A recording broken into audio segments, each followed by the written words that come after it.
ce qu'il faut retenir. Le SPPJ dit, si on doit avoir un organe d'autorégulation, nous devons le décider librement, non seulement par rapport au timing, mais par rapport à la façon de mettre en place. Il ne doit pas être imposé. Mais vous l'avez tous écouté le Premier ministre. Pendant qu'on nous disait non, ce n'est pas imposé, c'est nous qui avons décidé. Le Premier ministre a dit le contraire. Et ce qui se disait dans les coulisses, Baouri dit à la place Kamaïn lors de sa conférence de presse que la libération des médias est conditionnée par la mise en place de cet organe de presse. Donc cela veut dire que son indépendance est compromise. Même si ceux qui ne comprennent pas France, quand on dit l'organe d'autorégulation, c'est une autorégulation, nous-mêmes qui nous autorégulons. Donc on est totalement indépendant dans ça, si on doit le mettre en place. Et son indépendance commence par sa création. Mais dès lors que sa mise en place est déjà compromise par des pressions extérieures, comme celle de l'exécutif que Baouri impose, comme on l'a écouté, donc le fonctionnement, ce sera la même chose. Parce que c'est l'État qui dicte, qui impose, et dit voici ce qu'il faut faire, voici qui doit être dedans, etc. L'autre chose, la seule chance pour un organe d'autorégulation partout dans le pays, certains patrons de l'école, bien sûr, m'ont appelé pour me dire, c'est le syndicat qui a raison, nous-mêmes on n'est pas d'accord, ils ont crié ici, avant-hier, ici entre eux, ils disent mais on nous impose. C'est que sa seule force, c'est lorsqu'on se reconnaît en lui. Et c'est lorsqu'on a confiance aux gens qui mettent en place l'organe et qui composent. Mais si quelqu'un en qui on n'a pas confiance vous convoque pour dire oui, il va vous juger, ce n'est pas une insulte. La priorité aujourd'hui, l'urgence aujourd'hui, c'est la libération des médias. Si ces gens-là n'ont pas pitié des pères de famille qui n'arrivent plus à accomplir leurs devoirs vis-à-vis de leurs enfants, de leurs femmes, s'ils n'ont pas pitié de ces femmes journalistes enceintes qui sont confrontées au stress déconseillé en pareille circonstance, dont les grossesses sont exposées à des complications à l'accouchement, nous pensons à ces gens-là. Pour nous, l'urgence, c'est de faire en sorte que ces gens-là reprennent service. Nous voyons au-delà de 2024.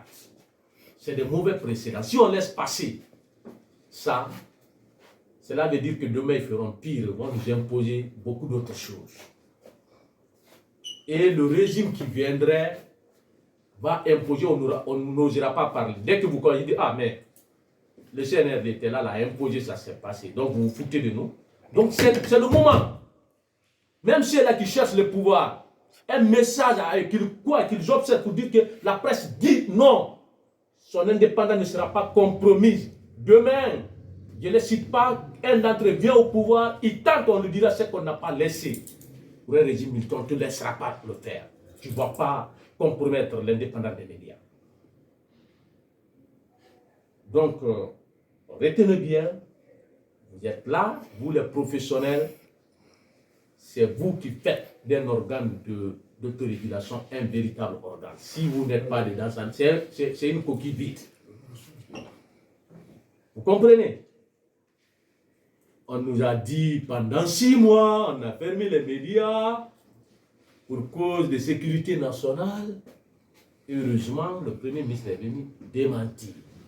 Lors de sa rencontre avec certains patrons, il dit, bon, pourquoi les médias sont fermés? Parce que le président dit qu'il est déçu de certains patrons de médias à qui il a fait des faveurs, mais ceux-ci ne lui sont pas reconnaissants. C'est pourquoi il a fermé les médias. Donc cela veut dire que ça n'a rien à voir avec les fautes professionnelles que vous qui animez ces médias auriez commises. Heureusement, c'est là où le SPPJ a été fier. On dit les gens qu'on défend ont fait preuve de responsabilité, n'ont commis aucune faute. S'il y a une faute, c'est du côté des patrons. Quelqu'un qui va aller dealer avec le président pour compromettre l'indépendance des médias, lui, il peut mettre en place un organe de presse qui aura la crédibilité de l'organe de presse. Parce que c'est ça, un organe d'autorégulation. L'organe d'autorégulation, là, s'il n'est pas crédible, il ne pourra pas vivre. Donc on a dit, ok, le président peut régler ça avec ceux-là qui ont fait deal avec lui, ça n'a rien de professionnel. Ça, c'est entre eux, c'est des affaires. Heureusement que les vrais professionnels n'ont commis aucune faute. Donc la vérité est toujours de notre côté. Le problème, c'est eux qui ont causé la fermeture de ces médias. Donc ils n'ont qu'à trouver d'autres moyens pour libérer les médias, pas pour compromettre notre corporation. On leur a dit, ce sont les médias qui sont vos propriétés privées. La corporation n'est pas votre propriété privée. La corporation, quand on va faire comme ça se doit, c'est d'abord nous qui exerçons. C'est pour nous la corporation, les professionnels pratiquants. Vous, puisque vous avez investi dedans, on peut vous impliquer, inviter par la suite. Pour preuve, la plupart des patrons des médias ne sont pas professionnels. Il y en a des hommes d'affaires, il y a des acteurs politiques. Est-ce que ceux-ci ont la possibilité de nous juger? Même certains qui se disent, non, on ne rentre pas dans certains détails. Mais retenez ça.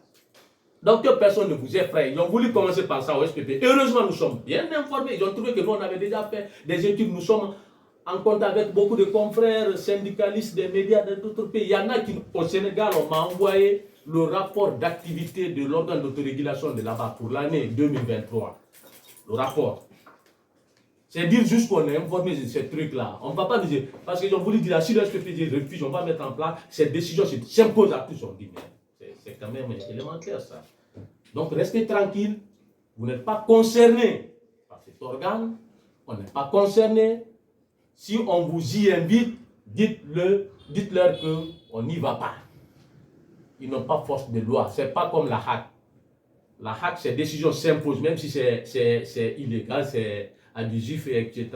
Tu n'as pas le choix, quoi. Mais l'organe, là, non. D'abord, le fait de répondre, ça dépend de ton choix.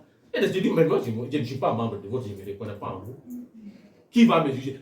Un aspect très important, dans ce problème-là, un confrère m'a appelé. Je ne sais pas s'il est parmi vous, la nuit. Il dit, mais regardez, on veut nous insulter. Ceux-là, pas tout le monde, hein, on ne généralise pas, parmi ceux-là qui sont dans cette affaire d'autorégulation, il y a un soi-disant patron là-bas. Qu'est-ce qu'il fait? Nous, on sait les choses qu'il a faites ici, c'est contraire à la profession. Il publie un article pour dénoncer des malversations, des détournements. Il a sabré un directeur d'une régie financière. Écoutez bien, hein. Il dénonce le directeur d'une régie financière dans son site. Il finit de faire ça. Ceux-ci l'appellent, ils ont dealé, ils retirent l'article. On lui demande de retirer. Il retire l'article. Vous savez, il y a des techniques là pour avoir les mouvements. Il retire l'article. Après, l'intéressé lui dit, bon, je vais organiser une conférence de presse pour répondre à l'article que vous avez publié là-bas. Contacte-moi les journalistes. C'est sciemment fait. Il laisse son service de communication, la régie financière, il laisse ça.